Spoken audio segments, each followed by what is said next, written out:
오늘은 잠언 20장 16절부터 시작이 되겠습니다. 말씀을 보면 타인을 위하여 보증선자의 옷을 취하라. 외인들을 위하여 보증선자는 그의 몸을 볼모 잡을지니라. 원문과 비교해 보면 그릇되거나 오역된 부분은 없는데 이해하는데 조금 어려움이 있을 겁니다. 그래서 제가 원문을 그대로 이렇게 여러분들에게 소개시켜 드립니다. 원문을 보면 이렇습니다. 적절하지 않은 자가 보증인이 되고자 한다면 도망치지 못하게 그의 외투를 받아두라. 친하지도 않은 그 자를 꽁꽁 동여매어서 꼭 붙들어 두어야 하느니라. 자, 아버지가 사회생활을 시작한 자식에게 지금 권면하고 있는 거예요. 여기 보면 우리 성경에는 타인이라고 번역이 되어 있는데 원문에 보면 적절하지 않은 자, 자격을 갖추지 않은 자, 담보를 가지고 있지 않은 자, 돈을 빌릴 수 있는 만큼의 능력이 되지 않은 자, 이제 그런 뜻을 가지고 있는 거예요. 그런 적절하지 않은 자가 보증인이 되고자 한다면 다른 사람이 이렇게 돈을 차용해서 쓰는데 나서 가지고 내가 보증이 될 테니까 저 사람에게 돈을 빌려주시오. 그런 일이 벌어지면 너는 그 보증인을 어떻게 해야 되느냐. 우리 성경에는 그냥 옷을 취하라 이렇게 되어 있는데 원문에 보면 그 사람의 옷, 특별히 그 외투가 제일 비싸거든요. 그 외투를 받아두라. 왜 외투를 챙겨둬야 되느냐면 도망치지 못하게. 제가 이걸 도망치지 못하게를 이렇게 가로로 처리를 했어요. 이것은 그 원문의 뜻을 드러내기 위해서 제가 삽입을 한 겁니다. 그러니까 보증선 사람은 말로만 보증이다 그게 아니라 보증을 서는 그 보증인을 어떻게 하느냐 하면 도망칠 수 있잖아요. 그 사람 믿고 돈을 빌려줬으면 그 채무자가 돈을 못 갚을 때는 보증인한테 가서 그걸 받아내야 되잖아요. 근데 보증인이 도망가 버리면 안 되니까 그 사람 옷을 뺏으라는 거예요. 도망치지 못하게. 지가 빨가벗고 어디로 도망가겠어요. 그 옷을 지금처럼 우리는 속옷 입고 겉옷 입고 하는데 이 유대인들 그 당시에 그 외투라고 하는 것은 그냥 휙휙 천으로 감으면 그게 옷이 되거든요. 그러니까 그 외투를 뺏으라는 것은 아무데도 도망치지 못하게 꼭 붙들어 두라. 그런 뜻이에요. 그러면서 또 부연 설명을 하시죠. 친하지도 않은 그 자를, 우리 성경에는 외인이라고 번역을 해놨는데 이건 친하지 않은 자, 나하고는 아무런 관련도 없는 자, 일면식도 없는 그런 자를 뭘 믿고 돈을 빌려주겠어요. 근데 그 친하지도 않은 그 자를 어떻게 해야 되느냐, 꽁꽁 동여매어서 꼭 붙들어 두어야 된대요. 그러니까 사람도 놓치고 돈도 놓치고 보증인도 놓치면 돈만 띄는 거예요. 그러니까 아들아, 너는 누구에게 돈을 빌려주거나 일을 할 때 반드시 이걸 우리는 뭐라고 합니까? 질권이라고 하죠. 질권을 확보해둬라. 이게 지혜인 겁니다. 그냥 괜히 맘만 좋아가지고 에휴 알아서 갚어.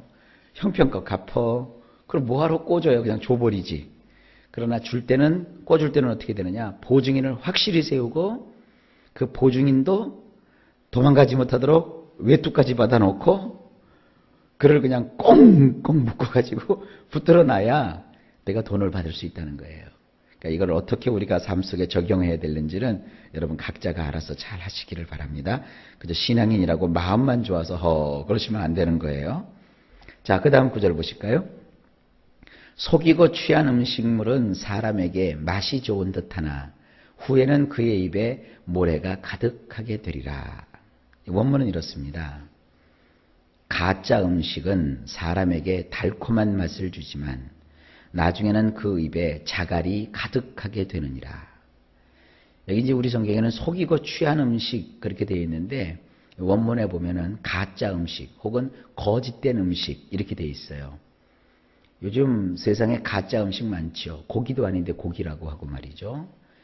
또 요즘 그 아이들이 잘 먹는 것 중에서 바나나 맛 우유 이런 거 있잖아요. 딸기 맛 우유, 초코 맛 우유.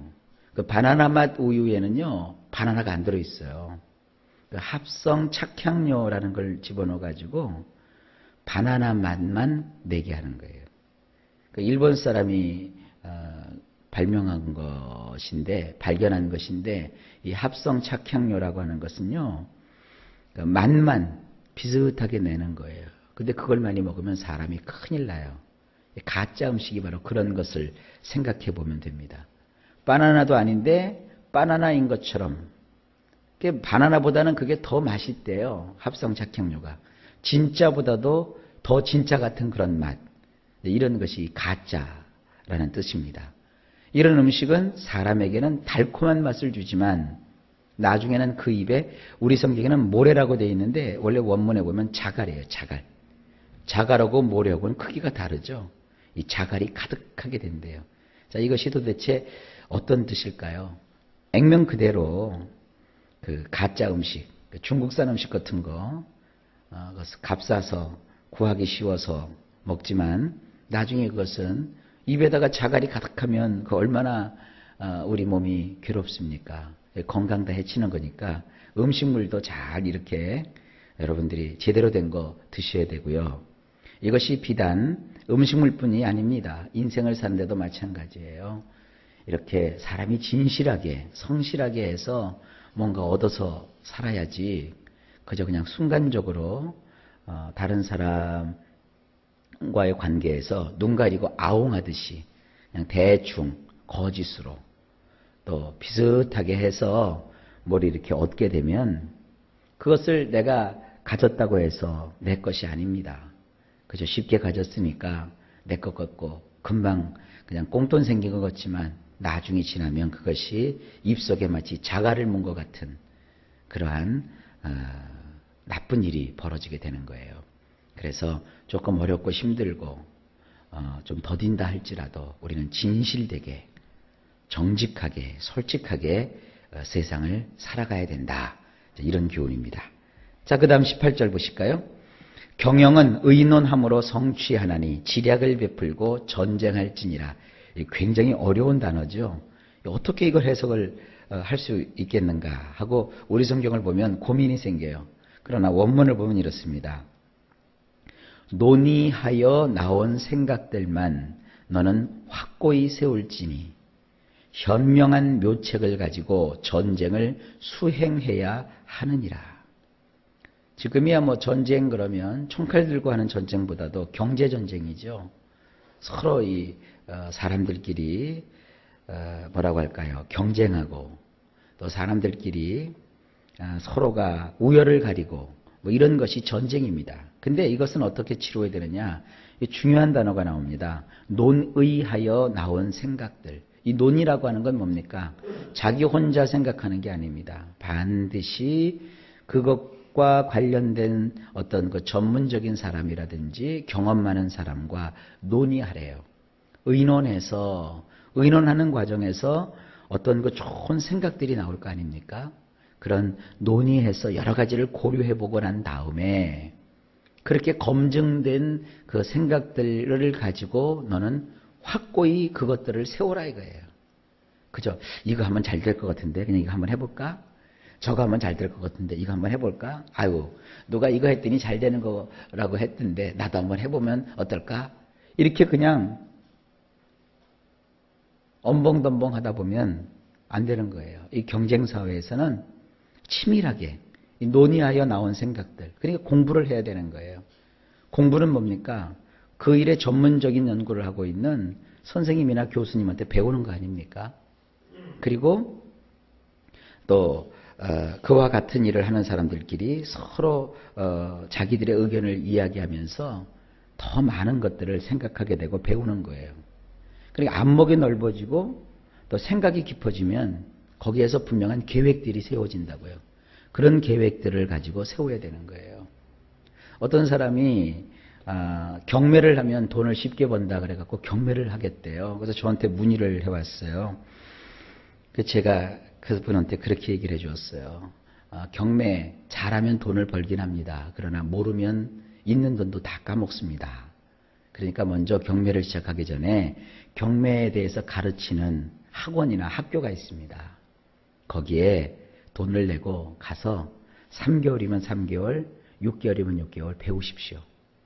그리고 또 배울 뿐만 아니라 거기 가면 당신 혼자만 배우는 게 아니라 그것에 관심 있는 여러 명의 학생이 있을 겁니다.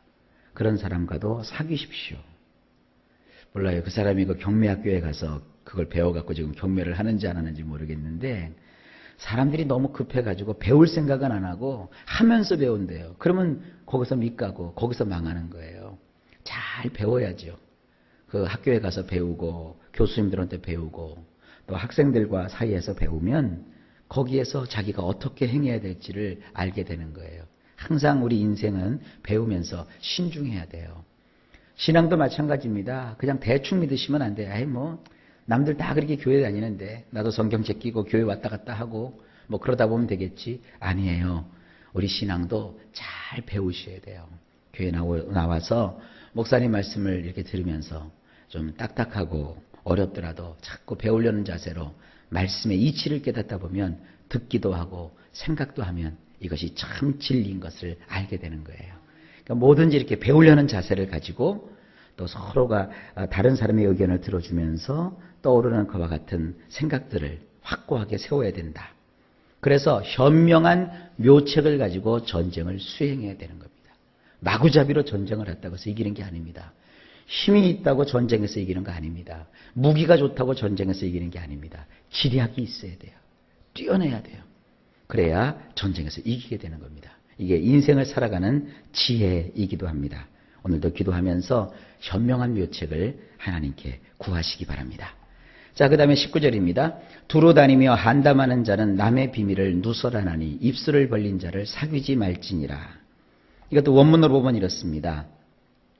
합의된 것을 헐가닥 까발리는 자는 이리저리 다니며 헐뜯게 마련이니 두 입술을 벌린 자와 너는 약조하지 말지니라.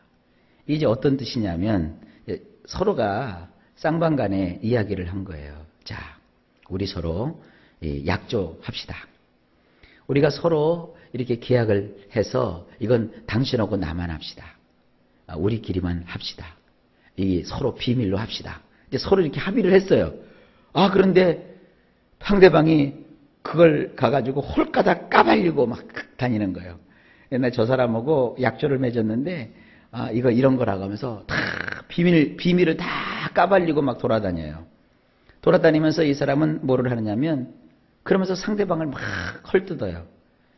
이런 사람을 이 성경은 뭐라고 얘기하느냐? 두 입술을 벌린 자래요. 그러니까 입술을 벌리고 그저 감출 거 감추지 않고 지킬 거 지키지 않고 막 떠벌리는 이런 사람과는 너는 여기 우리 성경은 사귀지 말라고 했는데 그게 아니라 약조하지 말라 이거예요.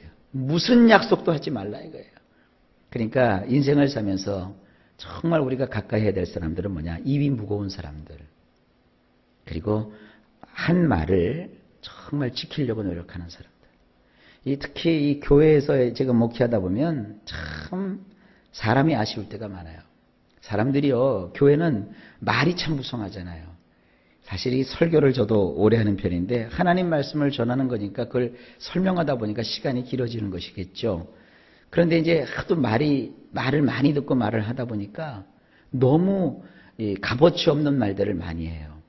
목사님, 내가 그것 때문에요, 내가요 왕창 할게요. 목사님, 내가요 그게 이루어지면요, 내가요 하늘에서 별을 따다 드릴게요. 별 따다 준다는 사람들 참 많이 봤지만 저는 한 번도 아직까지 별을 따다 준 별을 받아본 적이 없어요. 이게 무슨 얘기냐면 너무 쉽게 값어치 없게 말들을 한단 말이에요. 그러지 말고 우리가 좀 진중하게 생각하고 또 말하는 것을 삼가하면서 이렇게 진실되게 삶을 사는 것이 지혜이고 반드시 그렇게 해야 된다는 것을 여러분들이 마음에 새겨놓으시기를 바랍니다. 사람의 그 말 한마디가 참 중요한 것입니다. 또 주변에서 하여간 말 많은 사람은 그 어떠한 약조도 하지 마세요. 자, 마지막으로 20절. 자기의 아비나 어미를 저주하는 자는 그의 등불이 흑암 중에 꺼짐을 당하리라. 자, 원문은 이렇습니다. 자기의 아버지나 자기 어머니를 하찮게 여기는 자는 그의 등불이 꺼져서 깜깜한 흑암 속에 있게 될 것이니라. 자식을 가르치느라고 부모가 고생을 하시죠. 그 성경 시대나 지금이나 마찬가지죠.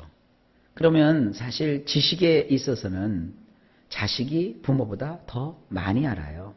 더 똑똑하고요. 부모님들은 이제 지나간 9세대고요. 자식들은 신세대예요. 그러니까 이 자꾸 신세대 사람들이 자기 부모를 무시하는 경향이 있어요. 근데 성경은 그것을 엄히 금합니다. 우리 성경에는 아비나 어미를 저주한다 그랬는데 이건 너무 좀 심하게 번역한 거고요. 원문에는 하찮게 여기는 거예요. 깔보는 거예요. 그러나 자기의 아버지나 자기의 어머니를 하찮게 여기는 자는 그의 등불이 꺼져요.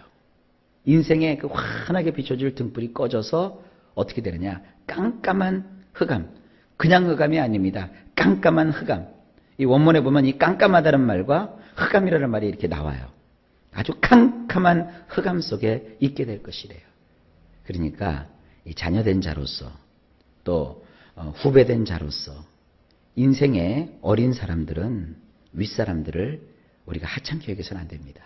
그들의 말을 듣고 그들의 경험을 우리가 높이 사고 또 그들의 지도를 따라서 살아가는 거예요. 이 젊은 사람들 부모의 이렇게 간섭받는 거 되게 싫어해요. 그래서 부모의 잔소리 그래갖고 우리들이 잘할 거겠죠? 가서 깨지고 부닥치고 나면 나중에 뭐라고 하는 줄 알아요? 역시 우리 부모님들 참 대단하셔 그런다고요. 그럼 뭐예요? 그때는 이미 늦었는걸. 그러니까 이 잘 나갈 때 어른들의 말을 잘 듣고 그들의 어떤 지혜를 이렇게 따라가는 것이 굉장한 축복입니다. 이것을 이렇게 젊은 사람들이 많이 듣고 알아야 되겠어요. 자, 오늘도 이 말씀을 통해서 하나님께서 우리에게 여러 가지 인생의 지혜들을 알려주셨습니다.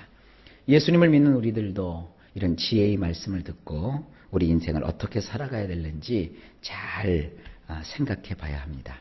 자, 오늘도 하루가 시작되었습니다. 일마다 때마다 주께서 여러분에게 평강 주시기를 간절히 축복합니다.